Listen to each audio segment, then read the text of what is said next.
And in less than 30 minutes, polls will open for the primary runoff races in Texas. And there are two big races that we're keeping a close eye on. Lauren Crawford has the latest on the Republican Senate fight.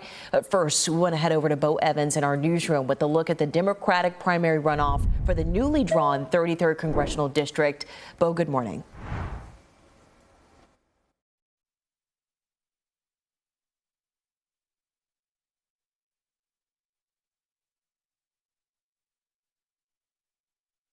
And Julie Johnson.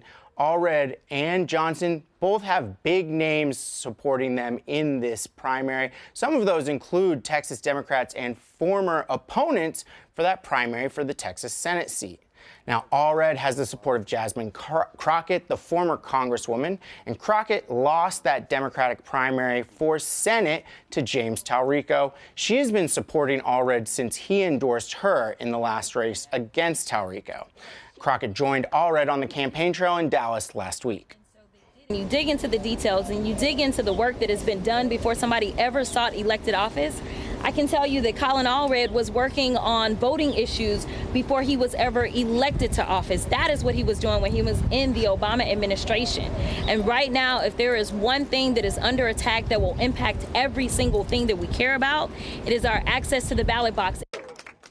On the other side, Talrico has been campaigning with Congresswoman Julie Johnson and other state Democrats in Dallas as the race heats up.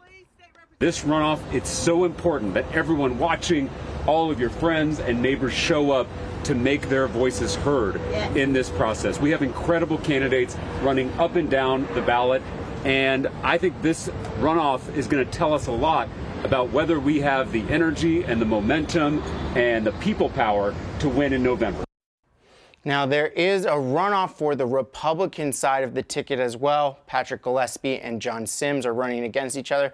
But because this is a Democratic majority seat, it's expected that Allred or Johnson will carry the seat in the fall. But this is not the only race going on in the 33rd Congressional District. The other item on the ticket, Lauren Crawford's been following that for quite a while. A high-profile race between Republicans for that U.S. Senate runoff, and that race has garnered national attention, Lauren. Hey, good morning. That's right. The polls here open at 7 o'clock, and this runoff has become one of the most watched and expensive Republican races in the country. Now, both candidates have spent months making their case to Texas GOP voters. Senator John Cornyn has served in the U.S. Senate for more than 2 decades, emphasizing his experience during the campaign. Ken Paxton has positioned himself as a more conservative, Trump-aligned candidate and received President Trump's endorsement earlier this month. No candidate won a majority in the initial primary, forcing today's head-to-head runoff.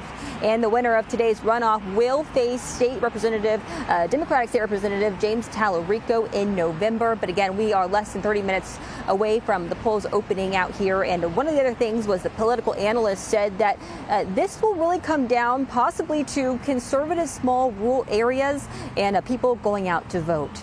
Live in Dallas, Lauren Crawford, CBS News Texas. All right, Lauren, thank you so much. By the way, those are not the only races that will be on the ballot today in the primary runoff for the Republican Party for a Texas Attorney General. State Senator Mays Middleton of Galveston, who came in first on March 3rd, faces Central Texas Congressman Chip Roy. Both have been portraying themselves as the true conservative fighters in the race. And in the Democratic primary runoff for Attorney General, former Galveston Mayor Joe Jaworski faces State Senator Nathan Johnson of Dallas, who nearly won outright in March. So here's what you need to know if you do plan to head to the polls today to vote. Make sure that you have an acceptable form of photo ID, and that includes a Texas driver's license, a passport, or even election identification certificate. Leave campaign gear at home, and also not allowed cell phone use inside the voting booth. You can bring notes, a sample ballot, or even a list of candidates to help guide your choices. But those materials are for personal use only and cannot be shared inside the polling place.